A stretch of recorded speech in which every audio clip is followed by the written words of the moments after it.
The Battle of the 300 Champions, known since Herodotus' day as the Battle of the Champions, was a battle fought in roughly 546 BC between Argos and Sparta. Rather than commit full armies, both sides agreed to pitting 300 of their best men against each other. According to Herodotus, Sparta had surrounded and captured the plain of Thyrea. When the Argives marched out to defend it, the two armies agreed to let 300 champions from each city fight, with the winner taking the territory. Presumably the idea was to reduce the total number of casualties. Both armies marched home, so as to prevent either side from helping their champions and escalating the duel into a full battle. Both sides would not allow for any injured men to be taken. The day called for complete destruction of the enemy force for victory. The two armies were evenly matched and neither could gain the upper hand. They fought until nightfall, and after a bloody battle only 3 men remained, 2 Argives and 1 Spartan. The Argives, Alcinor and Chromius, believing that they had killed all of the Spartans,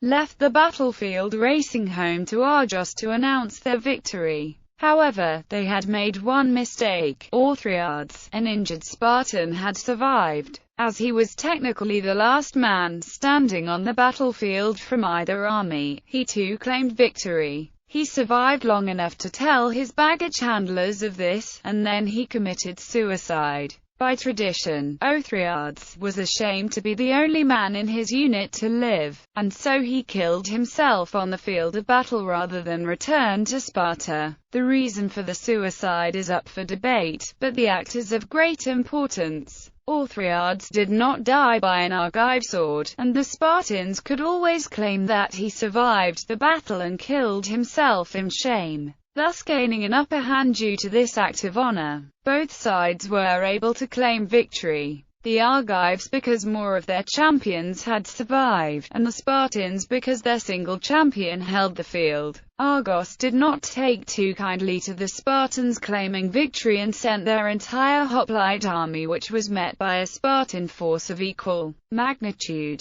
The Spartans won a decisive victory and as a result gained control of Thyreatus. Pausanias adds that the battle was foretold by the Sibyl, and that the Argives considered themselves the victors and dedicated a bronze sculpture of the Trojan horse at Delphi to commemorate the victory. However, Pausanias says that the sculptor of this horse was Antiphanes of Argos, who dates to California, 400 BC. Therefore, either Pausanias is mistaken, or he is confusing this with the battle at Thyrea in 424 BC. Years later, in 420 BC, during a lull in the Peloponnesian War, Argos challenged Sparta to a rematch of the Battle of the 300 Champions. Sparta declined.